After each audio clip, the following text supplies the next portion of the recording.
Morning बच्चों। गणित विषय के अंदर हमारा जो टॉपिक है कहां कहां।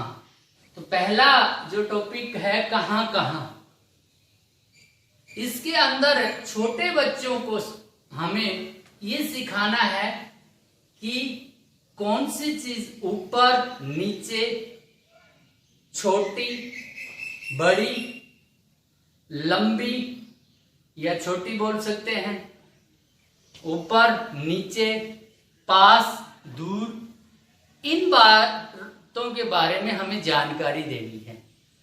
तो ये हमें पता है छोटे बच्चों को, पहली कक्षा के बच्चों को पढ़ाने के लिए एक्टिविटी बेस जो हम बताएंगे, इसमें माँ बाप का सहयोग बहुत जरूरी है। तो पहले हम अब सिखाने जा रहे हैं, बच्चों को बताना है हमें कि हमारे पास कौन सी चीज पास है, कौन सी चीज दूर है।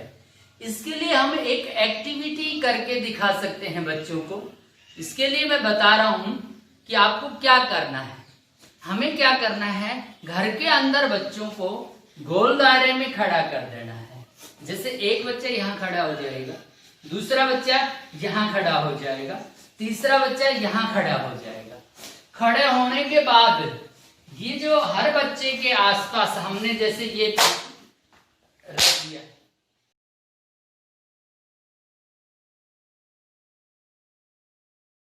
तो जैसे ही एक बच्चा मान लो यहाँ खड़ा है, तो यहाँ खड़ा है एक बच्चा, दूसरा बच्चा सभी बच्चों के पास जा जाकर के पूछेगा क्या है पास, क्या है दूर।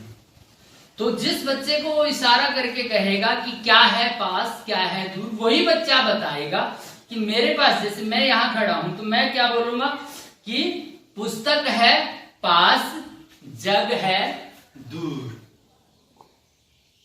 यानी ये पुस्तक मेरे नजदीक है और वो जग मेरे से दूर है। अब मान लो वो एक बच्चा यहाँ खड़ा है, यहाँ खड़ा है, गिलास के पास खड़ा है।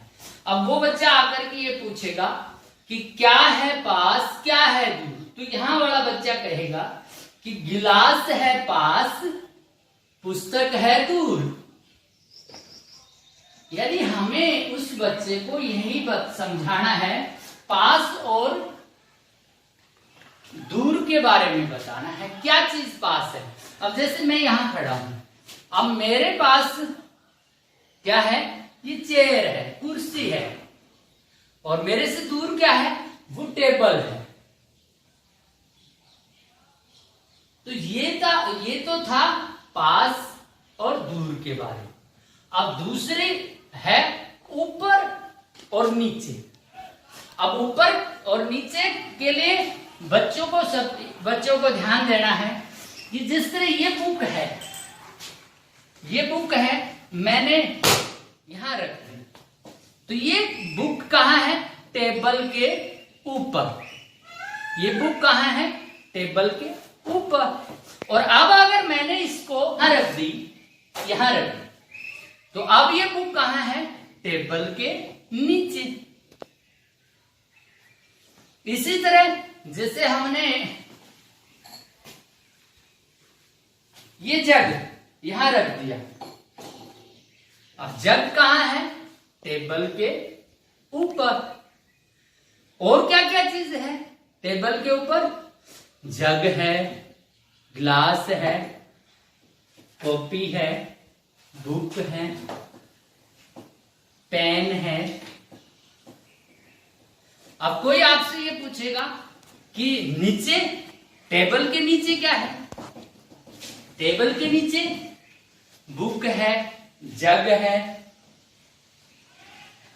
इस तरह हमें बच्चों को यही समझाने के लिए यही बताना है कि ऊपर और नीचे का ज्ञान। तो लगभग बच्चे समझ पा रहे होंगे इस बात को कि ऊपर का मतलब कि किसी के ऊपर रखी है, ये टेबल के ऊपर रखी है बुक, तो ये ऊपर है। नीचे कोई चीज नीचे रखी है। अब बात आ जाती है, जैसे ये जग रखा है मैंने, अब मैंने इस जग के ऊपर ये बुक रखी। अब ये बुक कहाँ है, जग के ऊपर। अभी तो हमने बताया था कि ये टेबल के ऊपर है, तो उस टाइम ये टेबल के ऊपर थी। अब हमने इसको जग के ऊपर रख दिया, तो ये जग के ऊपर है। अब बात आ जाती है, जिस तरह देखने की बात है। अब मैं ये कहूं कि ये पानी कहाँ है? जग के ऊपर नहीं है, नहीं, ये जग के नीचे है। ये कहाँ है? जग के अंदर है। अब इस तरह कोई भी पक्षी है, पेड़ के ऊपर, हम क्या बोलते हैं? पेड़ के ऊपर पक्षी बैठा है, पेड़ के ऊपर बैठा है। कहीं टेबल पे भी कोई चीज रखी है तो हम ये कहेंगे ऊपर, नीचे। तो आज का जो हमारा जो टॉपिक है, ऊपर, नीचे, पास, दूर, समझाने का था। मुझे लगता है सभी बच्चों को ये चीज समझ में आई होगी कि क्या चीज पास है, क्या चीज दूर है, क्या कौन सी चीज ऊपर है, कौन सी चीज नीचे है। तो एक बार फिर से ये चीज दोहरा देता हूं मैं आपको कि जिस तरह यहां मैं खड़ा हूं, यहां टेबल मेरे पास है, वो कुर्सी मेरे से दूर है। तो ये पास, ये दूर। अगर मैं यहीं इस कुर्सी के पास आ जाता हूं तो अब ये कुर्सी मेरे पास है, पास का मतलब नजदीक है, और टेबल मेरे से दूर है। वही दोबारा अब बात आती है ऊपर और नीचे की। जग टेबल के ऊपर है और बुक टेबल के नीचे रखी है। अब अगर इस बुक को मैं यहां रख दूं, तो अब बुक कहां है? कुर्सी के ऊपर, चेयर के ऊपर है। तो लगता है मुझे सभी बच्चों को ये हमारा जो पहला टॉपिक है, पास, दूर, ऊपर, नीचे, जो समझ में आया होगा सभी बच्चों को। धन्यवाद। मुझे यह पाठ बहुत अच्छा लगा, आपको भी लगा होगा। लाइक और सब्सक्राइब करिए। Thank you.